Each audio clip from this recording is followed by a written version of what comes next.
Hello folks, this is Aditya Jha from inspiredtorise.com and today we have the Fly Snap here with us for a hands-on and preview. This is a budget device seriously meant for non-consumer folks. So as you can see here, the features of the Fly Snap are given on a brief preview here.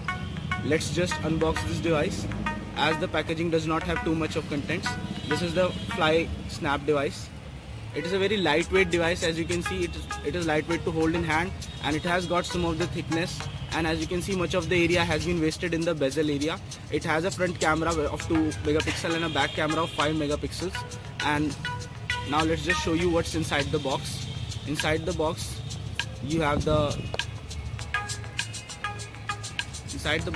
basic documentation, the earphones, the USB adapter and the other parts. So as you can see, the phone is here with us. The phone has a 4-inch WVGA display which translates to roughly 800 into 480 resolution, and as you can see, the device does not have too good viewing angles.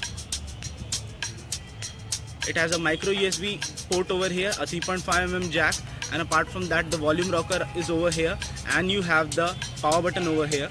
And as you can see, we have installed the custom Google launcher over here, Google Now launcher, for a more good feel, because by default it comes with stock Android 4.4.2, which you can see over here, Android 4.4.2.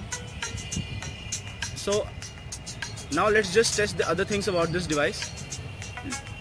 For a device like this, the music playback is something that is of much of a concern.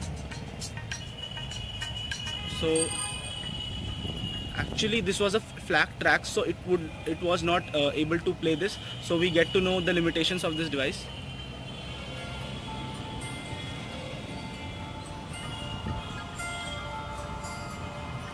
The volume of the device is on a bit of a lower side, so in noisy environments you won't be able to hear this.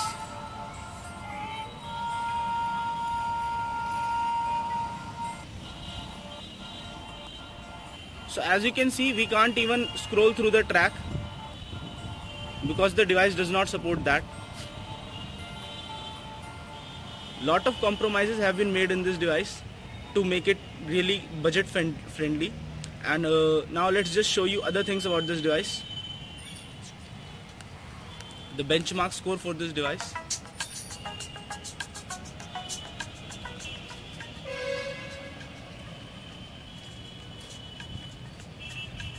Let us just test this device on the AnTuTu benchmark.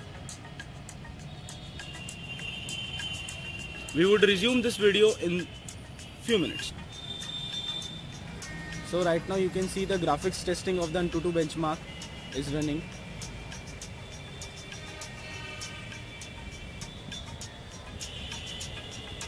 The FPS, if any of the times the FPS goes below 15 or 14 frames per second, our eyes can detect the heavy lag in the frames. So during the whole 3D test you can see the FPS never go above 15, so that determines the overall video quality of the device.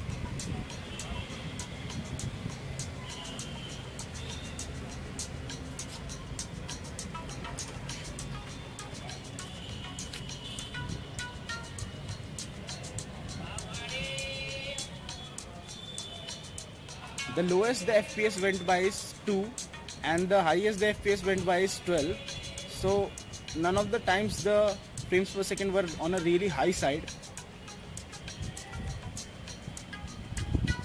So the device is just below the Asus Zenfone 5 and it has a score of 16,652. The score is around 16,652 and it is a reasonable score for a device like this. Now let us just show you other things in the device. For example, the video playback of this device. When we play a HD video in this device,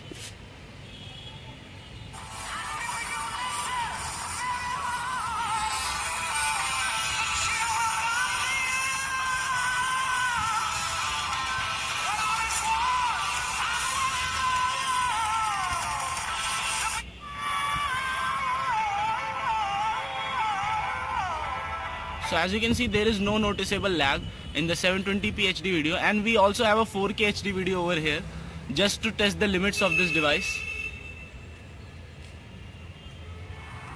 So as you can see, there is stuttering in the frames.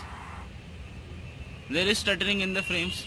The car which is moving is here, and it's here, it's over here, it's over here. So the device does not perform like a flagship, but it can't be expected to perform like a flagship. It only costs 3,000 rupees. The device comes with a 1.3 GHz quad-core processor, 4 GB of internal storage and 512 MB of RAM. It has a 5 megapixel back camera and a 2 megapixel front camera. The display on the screen is IPS screen, and as we already told you, it's a WVGA display. Now let's just pause this video because it can't go further from here.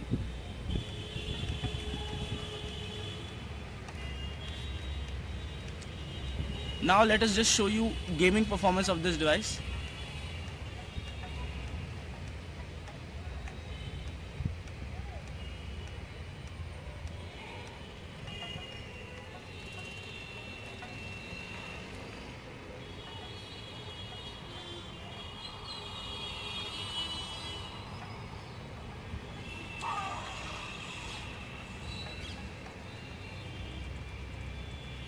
So as you can see, gaming on this device is good, but my gaming performance is really bad.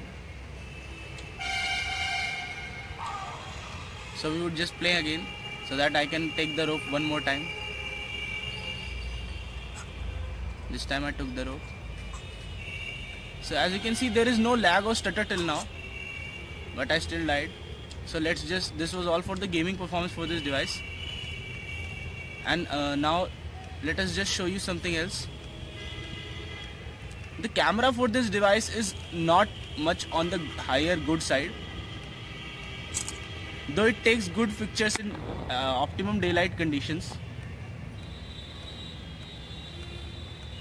But as you can see, the clarity is not visible in other conditions.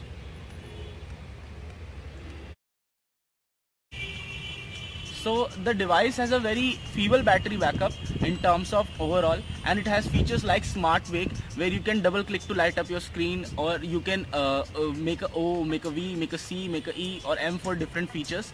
And apart from that, it also has a feature of where you can choose your default font or choose a custom font. So you can actually change the whole display quality and everything on the font, and you can change the font size, etc.